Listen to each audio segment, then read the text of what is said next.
Bonjour et bienvenue à ce RATP Innovation Talks. Je fais partie de l'équipe innovation du groupe RATP et aujourd'hui, je vous invite à découvrir la RATP comme vous ne l'avez jamais vue. Si je vous demande quel est le lien entre Paris, Saint-Malo, Londres et Le Caire, vous me répondez le groupe RATP. Et oui, la RATP, ce n'est pas le territoire historique de Paris, mais une présence dans 470 villes, dans 13 pays et sur 4 continents. Et si je vous demande qui transforme un dépôt de bus en quartier pilote, c'est toujours la RATP. C'est d'ailleurs le sujet de ce Innovation Talks. Qu'est-ce que le groupe RATP peut apporter à une ville où il fait bon vivre? Comment il participe à la transition écologique et à une meilleure intégration des infrastructures de mobilité, mais aussi d'énergie, de logistique et de logement? Le groupe RATP n'est pas seulement un opérateur des mobilités. Il va beaucoup plus loin et devient un véritable partenaire des villes. Pour le découvrir, j'invite Valère Pelletier et Céline Mazière pour échanger sur le plateau.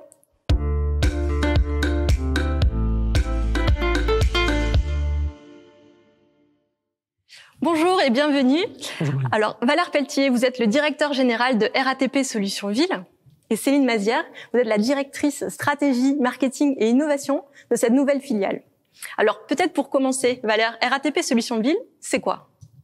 Alors, RATP Solutions Ville, c'est une nouvelle entité du groupe, une nouvelle business unit du groupe RATP, qui rassemble l'ensemble des activités à destination des villes. C'est une nouvelle offre à destination des villes dans plusieurs domaines, on y reviendra, et qui vient d'être créée début 2021. Très bien. Et pourquoi avoir créé justement maintenant cette nouvelle filiale? Alors, cette nouvelle entité, elle, d'abord, quelques chiffres peut-être pour illustrer ce dont on parle. C'est plus de 350 personnes. C'est un chiffre d'affaires géré de l'ordre de 120 millions d'euros pour l'année 2020. C'est de grandes ambitions aussi, on va y revenir.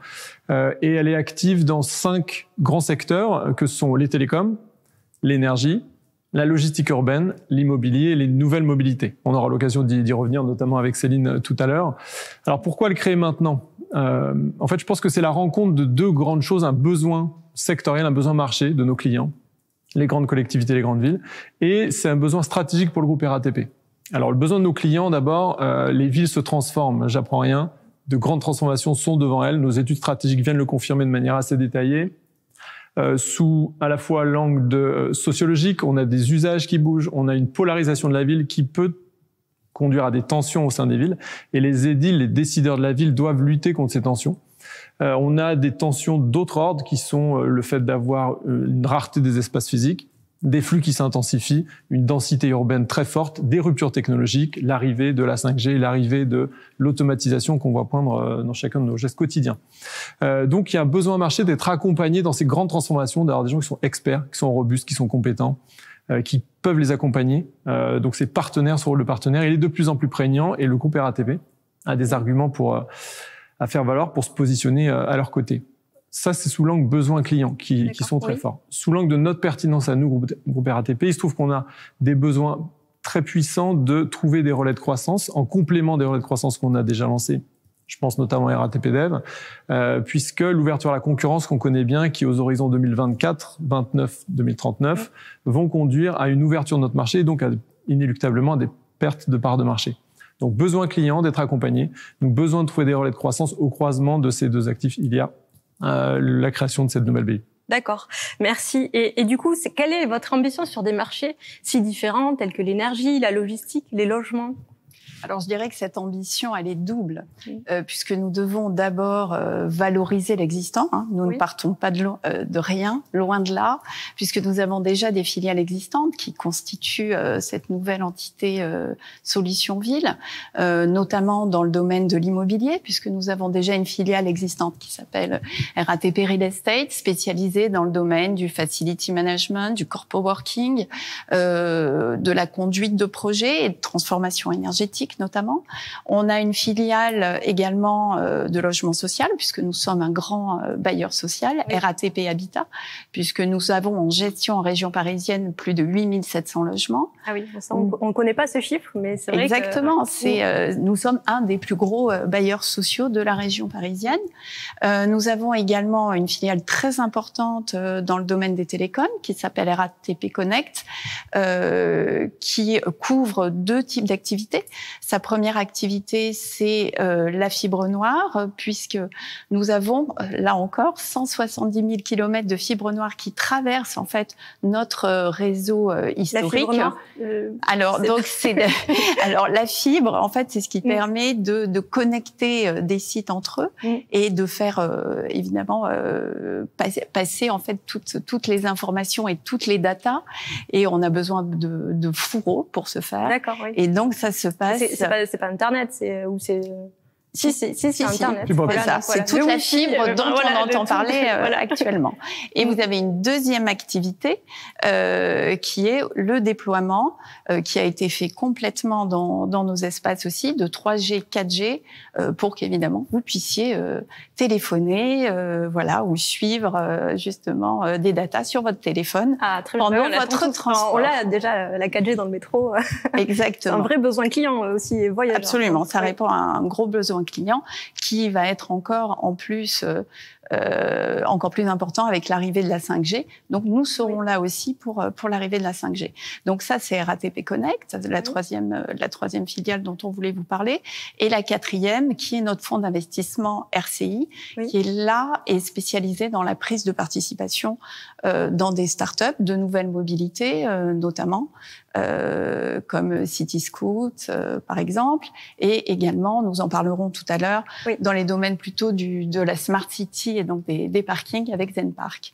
Donc ça c'est notre existant. Première ambition, donc c'est donc de faire fructifier déjà cet atout très fort et ces assets très forts que nous avons à travers ces filiales, et également développer de nouveaux projets de ville. Et pour vous donner plusieurs exemples, donc nous avons de la promotion immobilière à la fois sur nos fonciers RATP, mais aussi nous répondons à des appels d'offres sur hors foncière RATP. Donc nous devenons un acteur sur cette promotion immobilière. Vous avez une nouvelle offre que vous sortez justement sur ce sujet immobilier Alors, il y a beaucoup de projets actuellement de promotion immobilière dans Paris, notamment dans le cadre du programme qui s'appelle Réinventer Paris. Donc, nous regardons tout ce qui se passe dans ce domaine, et nous avons également de nouveaux projets de ville, de projets d'infrastructures qui se développent dans la ville, de grands projets télécoms ou de grands projets énergétiques pour transformer la ville. Donc là, nous sommes présents aussi sur ces grands appels d'offres d'infrastructures dans la ville. On s'attend à ce que la RATP soit vraiment spécialiste de la mobilité. Est-ce qu'on est légitime à accompagner les villes sur ces nouveaux marchés, justement l'énergie, la logistique ?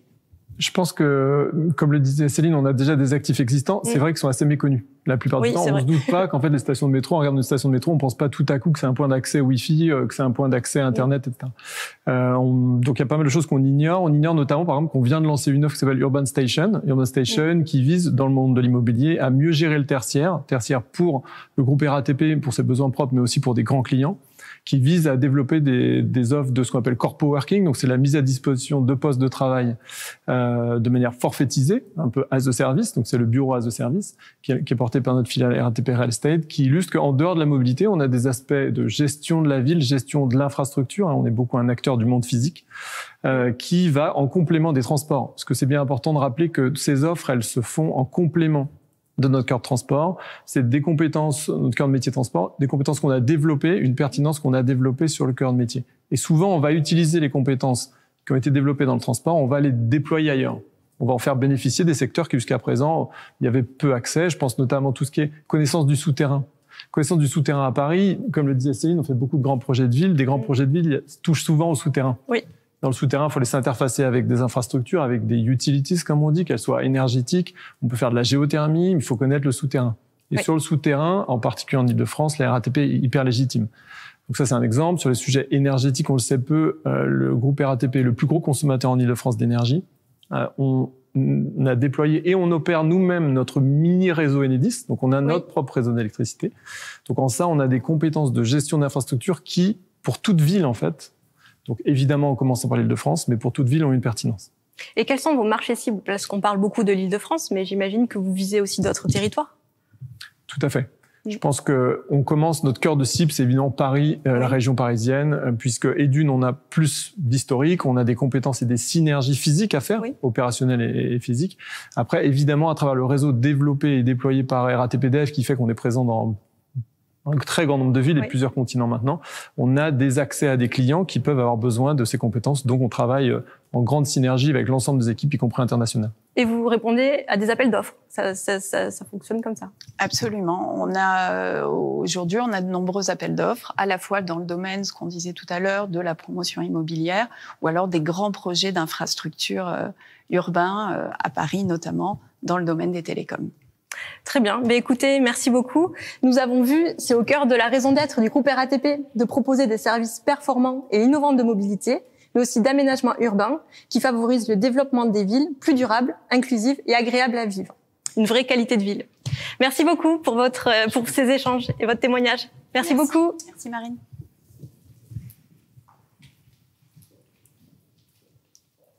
Justement, nous parlions à l'instant de la logistique du dernier kilomètre, problématique à laquelle répond la nouvelle filiale RATP Logistics. Reportage.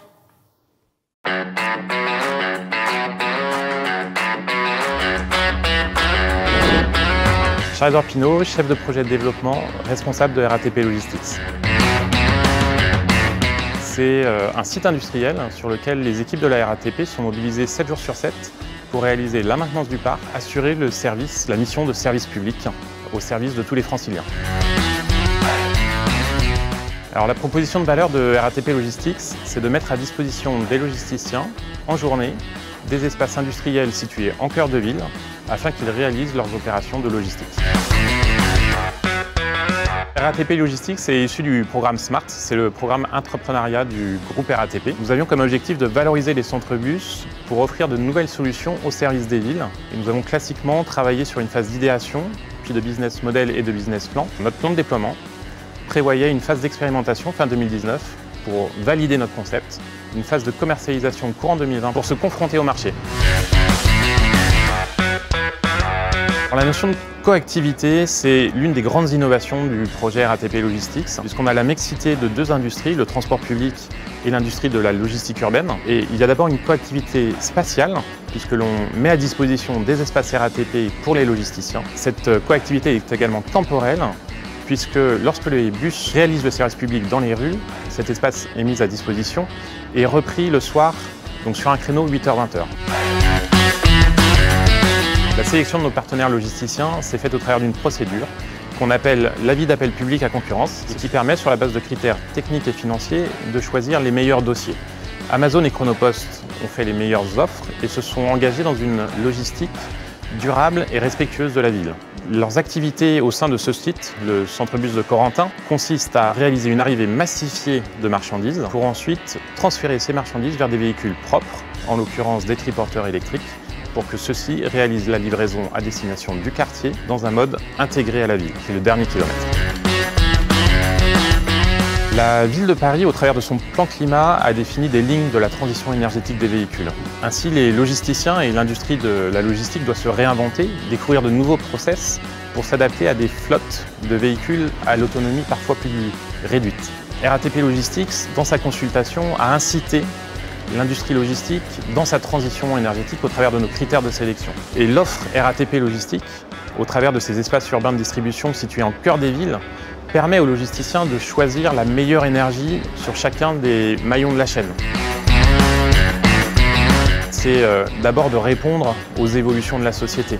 On voit qu'on a des demandes de consommation avec des délais de livraison toujours plus courts et c'est un enjeu pour la chaîne de livraison de s'adapter à ces besoins. Et je pense que l'enjeu principal, c'est de trouver une solution durable pour s'insérer dans la ville et toujours être au service des habitants. C'est pour le groupe RATP un positionnement en tant qu'acteur majeur de la logistique urbaine. Je pense que c'est pour la ville et pour la région, c'est l'occasion d'inventer et de valider une solution technique, une solution de logistique urbaine respectueuse de l'environnement au service du quartier et insérée dans la ville. Et je pense que la grande force de RATP Logistics, c'est de fédérer l'ensemble des acteurs dans la conception de la logistique de demain respectueuse de l'environnement.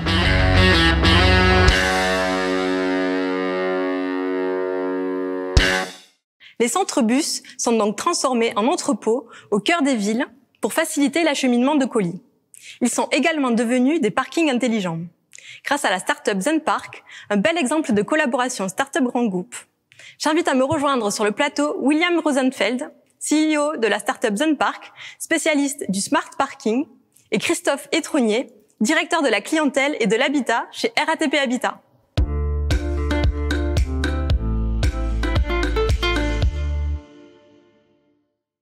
Bonjour à vous, bonjour William, bonjour Christophe, bienvenue et merci de nous avoir rejoints sur le plateau.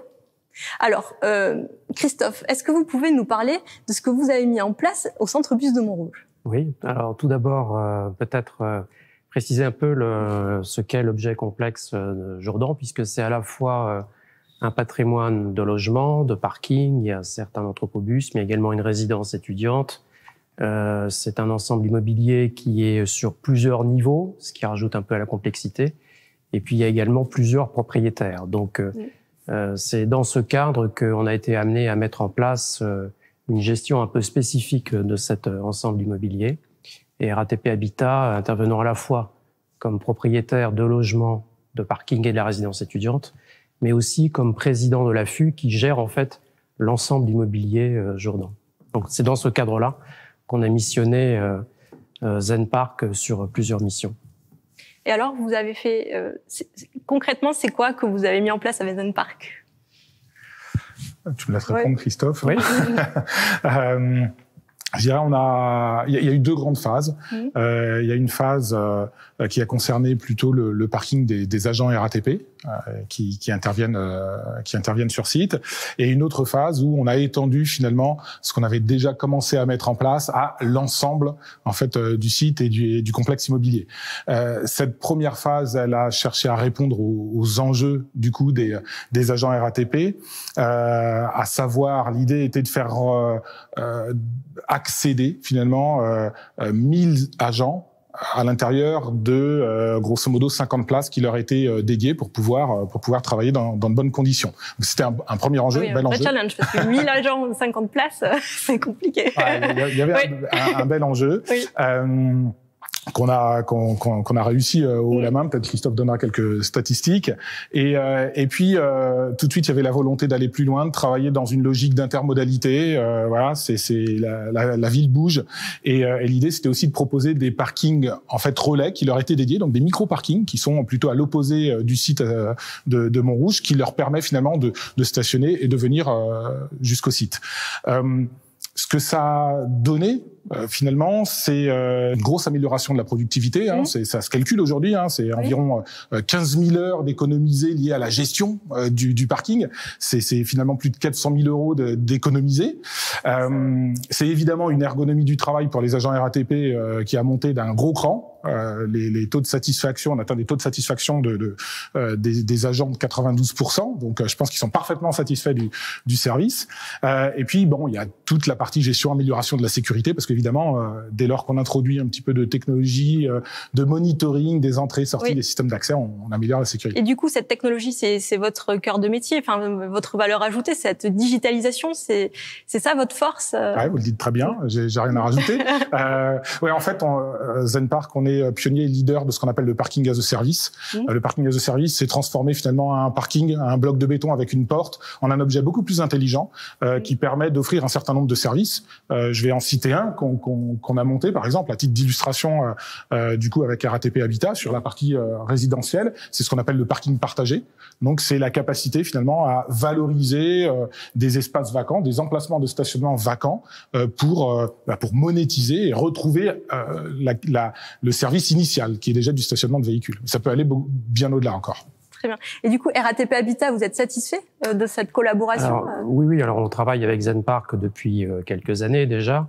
Alors, traditionnellement, et c'est ce sur quoi on a commencé sur Jourdan, c'est d'abord à travailler sur la commercialisation des places vacantes et à mutualiser, optimiser en fait l'utilisation du parking. Donc ça a été la première grande mission traditionnelle sur laquelle Zenpark se distingue bien. Et puis, progressivement, en fonction de la gestion du site, on a la gestion globale en tant qu'RATP Habitat, on s'est aperçu qu'on avait des problématiques fortes en termes d'accès global à la résidence et des incivilités, voire plus, sur la gestion. Donc, il nous a paru intéressant, progressivement, de travailler avec Zenpark sur une gestion qui soit un peu plus tracée en termes de flux, entrée et sortie, et d'avoir des outils qui nous permettent de mieux tracer l'occupation globale du parc. C'est ce qui a permis notamment avec les agents RATP d'avoir une meilleure occupation, que ce soit plus fluide. Et du coup, on l'a dupliqué sur les 2 autres volumes de parking. Et progressivement, parce que ça a été un cheminement par étapes, on s'est dit que, puisque cette 2e étape était également franchie, on s'est dit finalement, on peut peut-être aller encore au-delà et proposer à cet ensemble, encore une fois, qui est complexe, une solution globale de gestion professionnalisée du parc.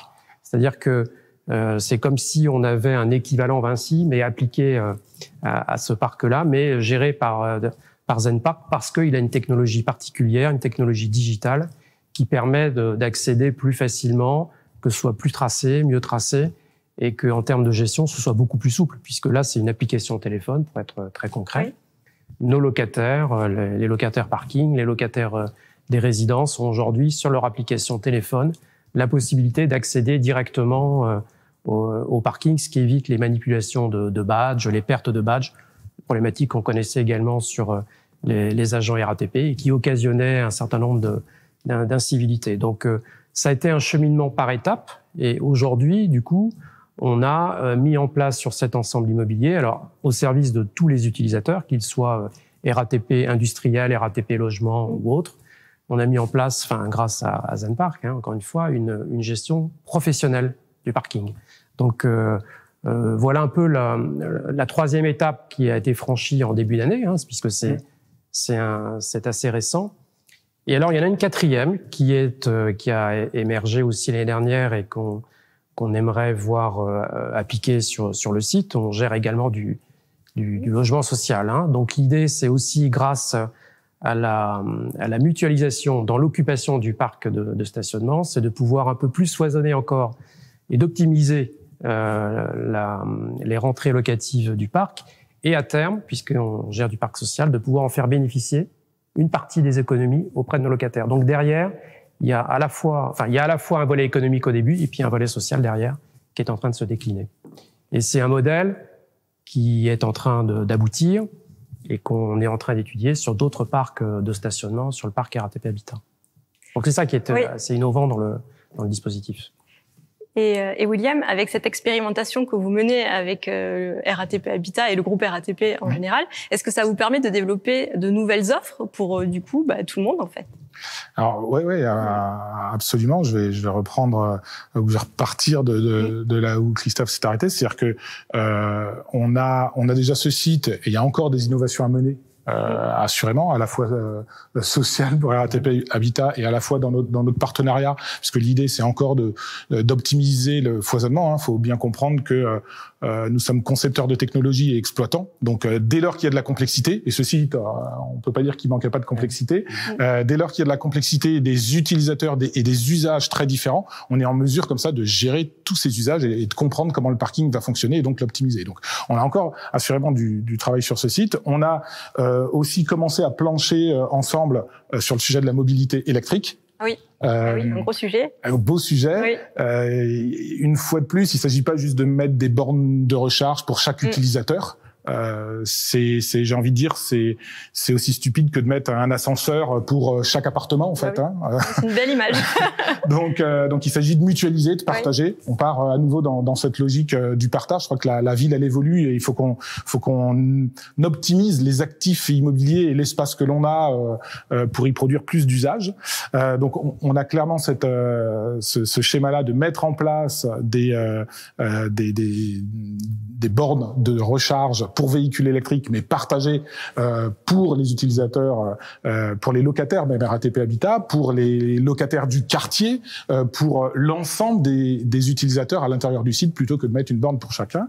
Et puis nécessairement, ça donne des petits, ça donne des idées pour finalement dupliquer ou répliquer plutôt ce type de modèle sur une partie du patrimoine RATP, Habitat, Real Estate. Enfin voilà, il y a plein de leviers qui s'offrent à nous.